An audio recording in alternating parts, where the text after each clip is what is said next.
ৰাজ্যৰ নিবনুৱা যুৱক যুৱতীসকলৰ বাবে এটা নতুন সিদ্ধান্ত লৈছো। আপোনালোকে দেখা পায় যে আমাৰ ৰাজ্যৰ গাঁৱে ভূঞে শিক্ষানুষ্ঠানসমূহ আছে, বিশেষকৈ কলেজ আছে, এলপি স্কুল আছে, এমই স্কুল আছে।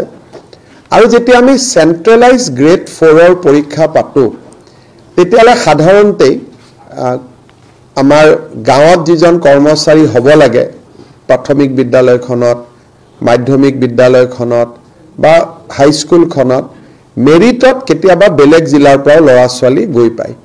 ফলত এটা হাৰ্ট বাৰ্নিং এটা হয় যুৱক যুৱতীসকলৰ মাজত। সেইকাৰণে চৰকাৰে এটা সিদ্ধান্ত লৈছে যে LP school, ME school, higher secondary school এই তিনিওটা লগত যিমান চতুৰ্থ বৰ্গৰ কৰ্মচাৰী হ'ব সেইখিনি আমি এটা নীতি প্ৰণয়ন কৰিম, যি নীতিৰ জৰিয়তে নিজৰ গাঁওখনৰ পৰাই ল'ব পাৰিব। কিন্তু গাঁৱতো কাক ল'ব পাৰিব?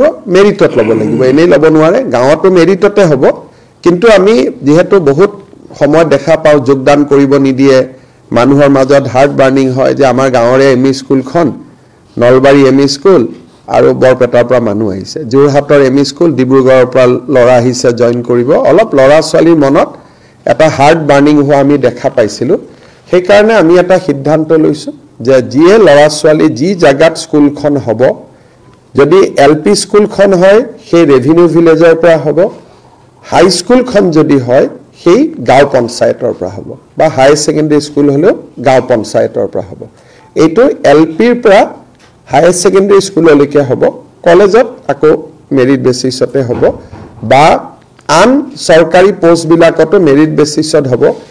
এইটো মেৰিট বেচিছত হ'ব, বাট ফ্ৰম ডেট ভিলেজ হ'ব বা ডেট পঞ্চায়ত হ'ব। এইটোৰ ফলত যিবিলাক মানুহৰ এতিয়া ধৰক অংগনবাদী কৰ্মী এগৰাকী সেই গাঁৱৰে হয়, মেৰিটেড হয় কিন্তু সেই গাঁৱৰে হয়, সেইকাৰণে হাৰ্ট বাৰ্নিংটো নাথাকে। আমি এইবাৰ এটা সিদ্ধান্ত লৈছোঁ যে আমাৰ এই ব্যৱস্থাটোৰ মাজেৰে হাৰ্ট বাৰ্নিংটো একেবাৰে নোহোৱা হৈ যাব। গতিকে মই ভাবোঁ যে অন্তত ইয়াৰ ফালৰ পৰা অলপমান আমাৰ গাঁৱত যিটো এটা অলপ মন বেয়া হৈ থাকে সেই বেয়াটো অন্তত অলপ হ'লেও ৰেক্টিফাই হ'ব।